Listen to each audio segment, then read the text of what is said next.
When did you know, like, that this was where your journey was gonna take you, man? Like, this is... I grew up in eastern North Carolina, actually hunting and fishing with my dad and my granddad. So I knew I loved being outdoors, but I also had like these like asthmatic symptoms on high pollution days when it was really hot. And so on those days I couldn't hang out with them. It was really frustrating. So I started connecting the environment and public health real early on. So I wanted to go to A&T because my dad went to A&T. Yeah. And you know how we most do, we go there, we don't really know we want to major. Yeah. But after a couple of years of playing around, I figured out environmental science. That's what resonated with me. But my first internship, EPA. Wow. Yeah. So I did an internship that led to a job, and I worked at EPA. I started here in DC. Then I went back to Research Triangle Park. I worked for EPA for about 8 years. I was that kid from Goldsboro, matriculated through Greensboro. Yeah. Knew that our story needed to be told, knew that we needed to be represented, knew that A&T and Central and our HBCUs could prepare us just like everybody else. So it was that whole old adage, you know, success is being prepared for opportunity. And when you see environmental branding, or when you hear people talk about the environment, they don't really talk about the leadership of Black and brown people. Absolutely. It's non-existent. It's non-existent in so many places, yet it's our communities that are disproportionately impacted from systemic racism and from environmental injustices. So that leads me to trying to better understand Broccoli City, right? Broccoli Con. Yeah. You know, give me a little bit on that. So we wanted to create a day where people can come together, you know, our people can come together, have a good time, support not only the artists that will be on stage, but having local vendors, you know what I mean? So it's not just an environmental thing, it's also an economic thing, right? Like, how do you keep that dollar flowing? And then to your point about the conference, right? But we can bring up those topics that happens, the conference happens a day before the festival. How do you have those conversations, right? You already have people there, they want to see their big artist or whatever the case may be, but to come, sit at a conference, network with folks, and something yet again that Marcus says often is how do we give people practical tips that they could use right then and there? And I think that's one of the things that has made Broccoli City, or at least Broccoli Con, very sticky. We didn't even know Earth Day existed. Never, had you heard in North Carolina, like, when did you actually hear the term Earth Day, like there's an Earth Day holiday? We didn't even know it existed until we were probably like, what, 25? Yeah, about 25, 25. I didn't know about Earth Day until A&T. And until I got into the environmental science program. That's real. I mean, I didn't know about Earth Day. Every day for me was Earth Day. Right.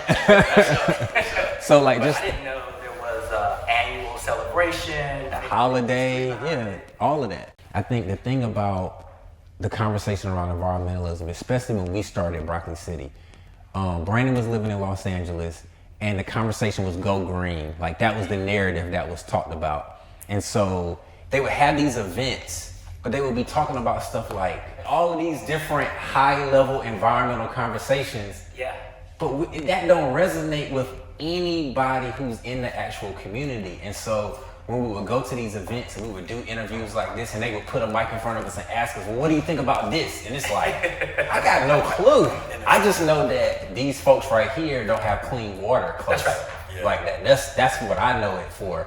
And so as we started growing our brand, we started developing these ways to tell this narrative. We delivered the information in a way that we knew our people would resonate to it. That's full circle. I Yeah. mean, it's crazy. Two cats from Greensboro was ahead of the curve. Because like right now, the reason I say it's full circle is because now we need you. And I'll give you a great example. The president worked with Congress and passed a $1.3 trillion bill. Right? That's a lot of money. A lot of money. So now it's our charge to talk about how that money resonates with everyday people. $50 billion, this billion with a B, will come to EPA just for water quality issues, water infrastructure. Wow. 15 billion of that is to eradicate lead pipes. If you are Black and if you're at the poverty level or below in the United States of America, you are 4 times more likely to have elevated lead in your blood. Absolutely. So this is an infusion of capital into our communities for the betterment of the environment, but also job creation and educational opportunities. Now, in order to tell this story, the federal government and the national green groups need Broccoli City. Absolutely. Right? How do we create those conversations that will resonate with somebody in Atlanta in the hood, in the same hood in Compton or whatever it is, because they're the same challenges. It's the exact same challenges. And my preference is to stay from behind this desk in Washington, D.C. and get out into the communities. And that's why I've been traveling around the country. For the first time, we got the resources to match the solutions that are on the ground. But the thing that I love that Michael keeps saying though is opportunities and resources. That's one thing that's always left out of the conversation. Yeah, I can educate you, what we were talking about earlier. Yeah, you can do a lot of things, but the resources, man. And there's a sense of urgency. Oh, very much so. Right? Yeah, it is. Very much so. Between trying to get these resources into the right hands. But also, I was in Lowndes County, Alabama, a couple of weeks ago. Between 30 and 40% of the population in Lowndes County in 2022 has hookworm. Why is that? Because the septic systems in that county are so dysfunctional that most of the waste is pooling in the yards.